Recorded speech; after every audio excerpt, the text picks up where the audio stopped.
আমার জগানের ঝিଅটা ଠିଆ ହେଇଛି କଣ ଗପି ଚାଲ ମୂର୍ଖଙ୍କ ଭଳିଆ ଅଥର୍ଥ କଥା କଣ କହିଲୁ ମୁଁ ମୂର୍ଖ ଆଉ କଣ କହିଲୁ ମୁଁ ମୂର୍ଖ ଶଳା ଭାରି ପଣ୍ଡିତଟା ତମେ ଯଦି ପଣ୍ଡିତ ତମେ ଗୋଟେ ପ୍ରଶ୍ନ ପଚାରିବେ ତମ ଉତ୍ତର ଦବ କି ପ୍ରଶ୍ନ ପଚାରିବୁ ତୁ କେତେ କର ଲୋକ ମୁଁ କେତେ କର ଲୋକ ଭାଇ ତୁ ଯୋଉ ସ୍କୁଲର ମାଷ୍ଟର ମୁଁ ବା ସେଇ ସ୍କୁଲର ହେଡ ମାଷ୍ଟର କଣ ପଚାରିବା କଥା ପଚାରୁ ଦେଖି ନାହିଁ କଣ ପଚାର ହଉ ମନେ ରଖ ହଁ ପଚାର ପ୍ରଶ୍ନ ପଚାରିବା ଆଗରୁ କହି ଦଉଛି ମନେ ରଖ ଆଉ ଥରେ କହୁଛି ମୋ ପ୍ରଶ୍ନ ଭଦ୍ର ପ୍ରଶ୍ନ ଅଭଦ୍ରଙ୍କ ଭଳି ହବନି ବୁଝିଲ ନା କାହିଁକି ଗଲର କଣ ପଚାରିବା କଥା ଶୀଘ୍ର ପଚାରିକି ମୋ ଘରକୁ ବାହାର ପଳେଇ ଖାଇଲେ ନାଇଁ ଆଚ୍ଛା କହିଲ କହିପାରିବ ତ ପଚାରିଲୁ ହଉ କହିଲ ଦେଖି ପୃଥିବୀର କୋଉ ଜାଗାରେ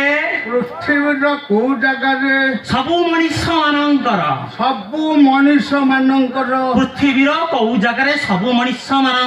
ପୃଥିବୀର କୋଉ ଜାଗାରେ ସବୁ ମଣିଷ ମାନଙ୍କର ପୁଞ୍ଚପୁଞ୍ଚିଆ ବାଳ ଅଛି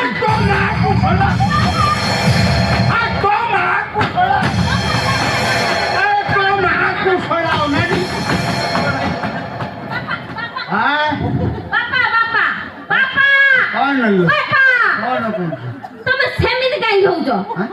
ସେ ଜାଗାର ନା ମୁଁ ଜାଣିଛି ମୁଁ ଜାଣି ହଁ ବାପା ପ୍ରଶ୍ନ ଗୁଡା ତୋର କିଏ ମା ଭଉଣୀ ଅଛନ୍ତି ନା ହଁ ଅଛି ଅଛି ଅଛି ଅଛି ନା ମା ଅଛି ଭଉଣୀ ଅଛି କିନ୍ତୁ ଆରଟା ନା ତୋ ମାକୁ କଣ ଶଳା ତୋ ମାକୁ ଭଳା ବାପା ତମେ ଖାଲି ଟାରେ ତାଙ୍କ ଉପରେ ରାଗୁଛ ତମେ ଜାଣିନ ବୋଲି ରାଗୁଛ